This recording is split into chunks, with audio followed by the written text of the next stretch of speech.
alam niyo yung kanta. Feeling ko naman kapanahunan niyo pa to. Hindi ko masasabayin na to.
Patawad.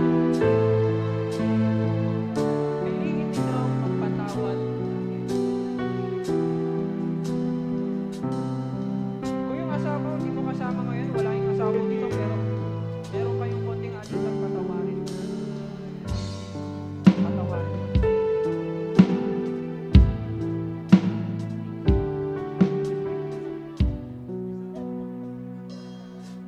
Uulitin ko. Huwag na huwag ninyong lalagyan ng puwang ang unforgiveness sa relasyon. Piliin ninyong laging magpatawad. Next.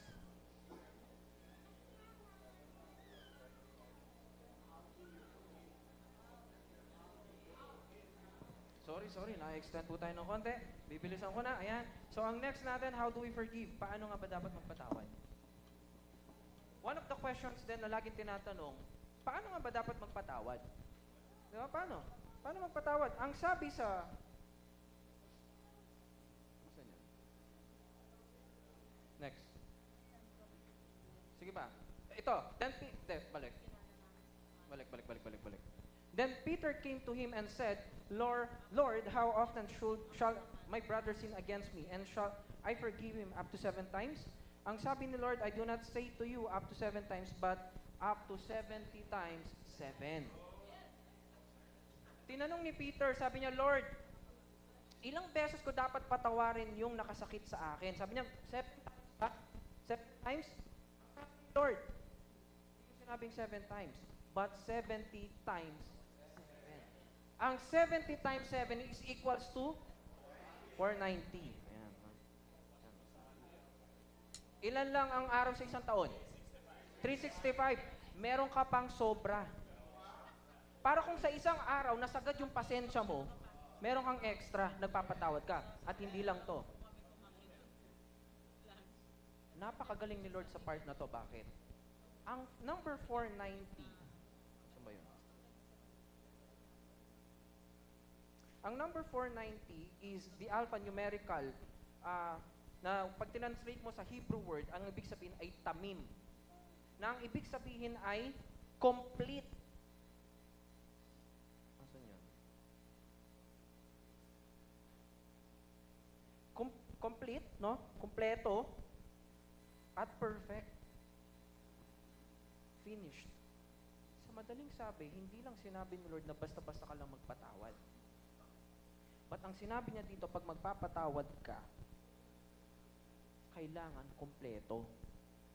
Pag nagpatawad ka, hindi pwedeng, sige Lord, pinapatawad ko yan, pero may natitira pa rin. Hindi.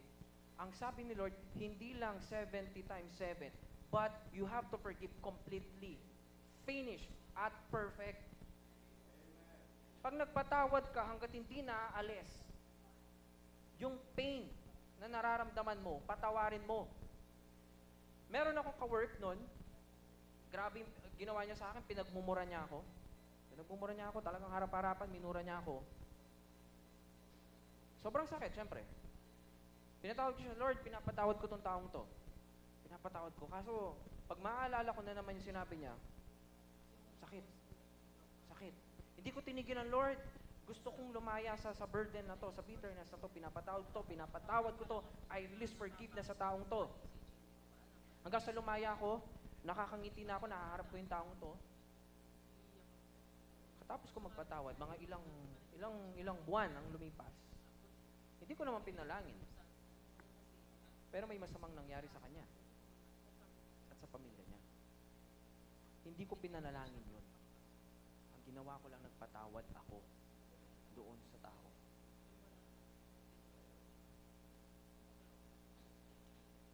Ayaw niya tayong magpatawad lang ng as is, but He wants us to forgive kompleto. Hanggat hindi nawawala yung pain, hindi mo titigilan. Last, meron akong schoolmate nun. Dito ko nakita kung gaano nga ba dapat magpatawad. Kasi ibang extent na ng pagpapatawad yung ginawa nila. May-ari sila ng canteen, kaya doon kami lagi noon, nung college kami. And then, out of nowhere, natanong ko lang, nasan yung tatay mo? Kasi wala, sila lang. Sabi niya, wala na. Pinatay siya. Tapos bigla niya sinabi, pinatay siya ng mismong kapatid niya. Dito pa ako mas namangha sa pamilya nila. Hindi pa pastor, no, yung nakapatay doon sa tatay niya, yung kapatid niya. Pero nung nagpastor yun, nagka-church, doon sila nag-submit. Can you imagine that? Ito yung pumatay sa tatay mo. Paano nyo naharap yun? Forgiveness. Humingi siya ng sorry. Nagsisi siya. Nabago yung buhay, naging pastor, nag-submit sila ngayon doon sa taong yun. Worst case na yun. Worst scenario na yun. Pero yung pagpapatawad na gawa nila, ikaw pa kaya na hindi lang pinansin? Diba? Hindi ka lang binate, uy, good morning sis, good morning Brad, diba? Hindi ka lang binate. Grabe na yung galit mo. Eh yun nga, di ba? Sukdulan na. Sinunog bahay mo, di ba? Kaya mo bang patawarin? The last one, receiving the forgiveness. Ito. Sige, next. This is quite a sensitive topic. Bakit? Kasi isa din sa pinaka-tinatanong, kailangan ko bang patawarin yung sarili ko? Kailangan ko ba? Is it biblical that you forgive yourself? The answer is no. It was never mentioned in the Bible that you forgive yourself. So, paano ko ngayon mararamdaman yon? Bakit may guilt na nararamdaman? Ba't parang hindi ako kumpleto? Simple lang. Bago mo ma-receive yung forgiveness, magpatawad ka muna. Once you forgive, nakapagpatawad ka na, the perfect love of the Father, bababa yan. Lahat ng fears, ng doubts, lahat ng condemnation, mawawala. Bakit? Ilang beses ako na-correct dito. Yung ginawa ni Lord doon sa krus ng Kalbaryo, 100% yun. He died once and for all. Sa madaling sabi, hindi siya namatay at binayaran yung kasalanan mo for 80% only. Na yung 20% marireceive mo lang kapag, Lord, pinapatawad ko yung sarili ko. No! No! Anong sabi dito? For if you forgive men their trespasses, your heavenly Father will also forgive you. But if you do not forgive men their trespasses, neither will your Father forgive your trespasses. Next. Sabi sa John 8:11, she said, "No one, Lord," and Jesus said to her, neither do I condemn you, go and sin no more." Ito yung babaeng nag-commit ng adultery. Ang kaparasuhan doon dapat, doon sa law, batuhin hanggang mamatay, stone to death. Pinagbabato ngayon. Ang ginawa ni Jesus, gumuhit siya sa lupa, lahat ng hindi pa nagkakasala, malinis. Sige, kayo yung magbato. May nagbato ba? Wala. Tinanong ni Lord, nasaan na yung mga nagbabato sa'yo? Wala na po. Neither do I condemn you. Go and sin no more. So how do we receive the forgiveness ngayon? Unang-una, magpatawad ka muna. Di ba? Magpatawad ka muna. Once na clear na, may joy na yan. Eto na. Ang sabi dito, go and sin no more. Go and sin no more. Nagpatawad ka, meron ng joy, napalitan na. Sige, Jay, next mo. He who covers his sins will not prosper, but whoever confesses and forsakes them will have mercy. Sige pa, next pa.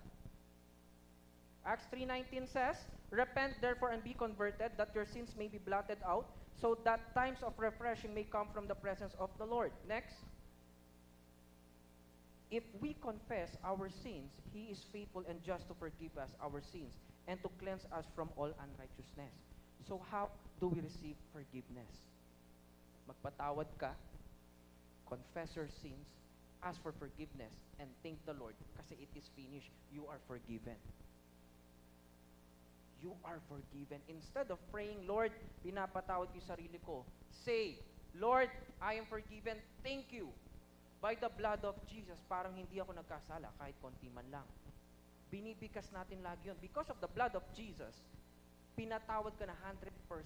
Hindi yun katal-katal lang. Buo ang pagpapatawad na ginawa ng Lord. As you can see, no, doon sa babaeng nag-commit ng adultery, never sinabi ni Lord, oh, patawarin mo muna yung sarili mo. Ano sinabi ni Lord? I do not condemn you. Go and sin no more. Kasi nga you are forgiven. So to receive the forgiveness, you confess your sin and sin no more. Hindi dapat babalikan na yon. Kapag kinonfess mo na yan, go and sin no more, sabi ni Lord. And then you will receive. No? You have received the forgiveness kasi pinatawad ka na. Hindi ka pa man nga nagkakasala, di ba? Kahit yung mga hindi mo man nagawa or gagawin pa lang or hindi pa nagawang kasalanan, pinatawad na yan. All you have to do is receive and confess. Sige, G. Mura ba siya? Pakyara ba siya? Sige. Pwede ba tayong tumayo?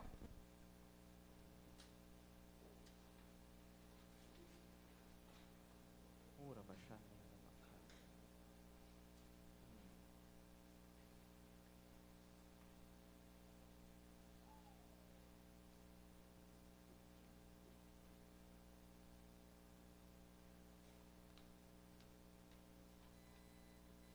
Okay, lift your hands to the King. Yes, Father, in the name of Jesus, I declare the kingdom of heaven at hand. I just release the perfect love of the Father to each and every one. The perfect love that casts out fear in the name of Jesus. And all unforgiveness be wiped out in the name of Jesus. Receive the perfect love of the Father. Just receive the perfect love of the Father.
blood of Christ in the name of Jesus.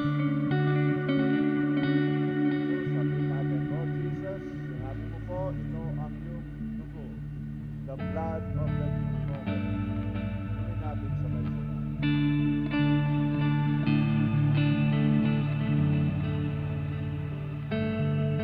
Hallelujah!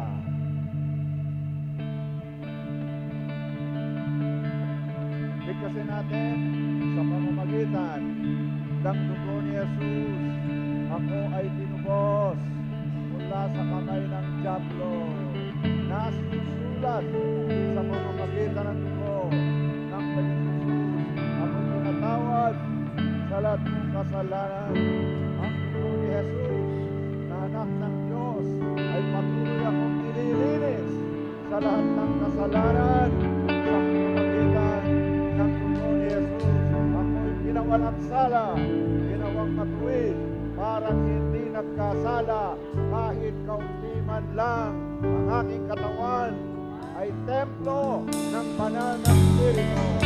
Ito nilinis sa pamamagitan ng nakanang ay walang sila sa aking buhay. Sa pamamagitan ng Jesus'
Shalom. Magbatian tayo sa isa't isa. And we will bless everyone. Shalom. Shalom. Shalom.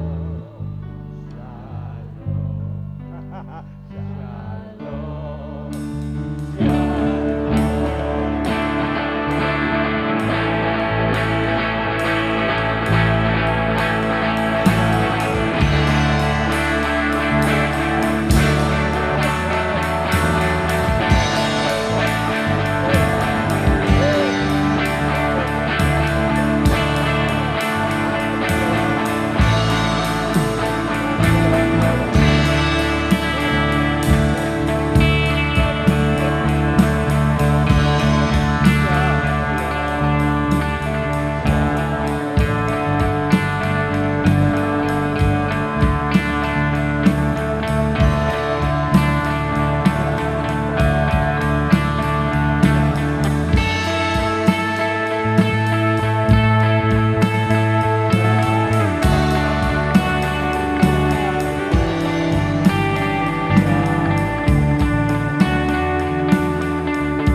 Ako'y magsasaya sa piling mo.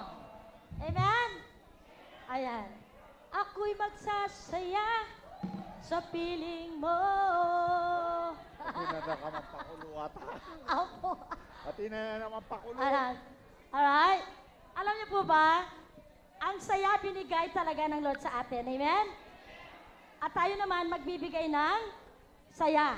Ibabalik naman natin ang saya. Peka manyaman po kasing ibalik ang saya. Kareng ka para tamang tao, nepo. Lalo na po kareng lingkod na ning Ginoo. Amen? Are you happy? Do you have the joy in your hearts right now? God is good. And all the time, He is good. Maaari na itatanong, balo ko na yan. Pag kinuha na ng mic, madam, balo ko na.